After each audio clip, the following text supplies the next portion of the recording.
The legacy of World War II and the Japanese people's admirable commitment to peace created a taboo against anything resembling war, one that still lingers today. Now, the government can and has reinterpreted the Constitution. It argues, for example, that the country does have a right to self-defense.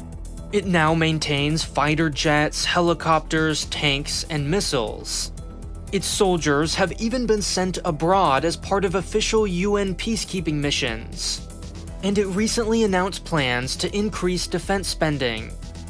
When taken together, all these developments may give the impression that its 1946 renunciation of war has been all but overruled.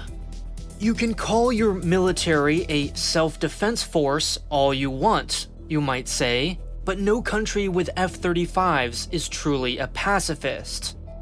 But we should put these changes in perspective.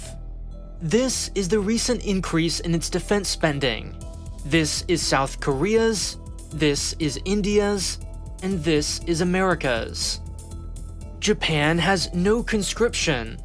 Just 13% of its population say they're willing to fight for their country, compared to 89% in China.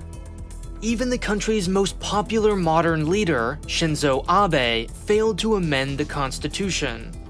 And those UN peacekeepers are so severely restricted in what they can do and where they can go that some countries consider their help more of a burden than an asset.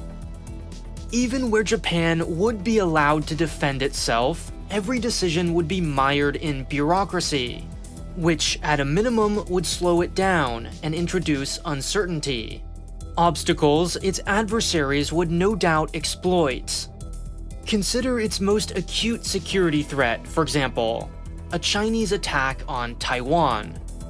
The most likely scenario, a Chinese naval blockade of the island with no shots fired, would leave Tokyo with the least legal justification to respond.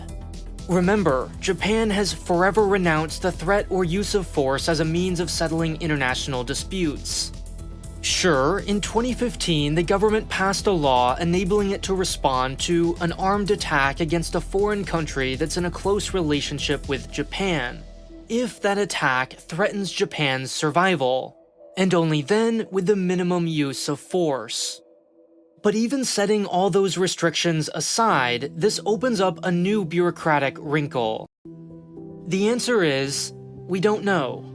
What we do know is that a Chinese attack on Taiwan would present an existential threat to Japan.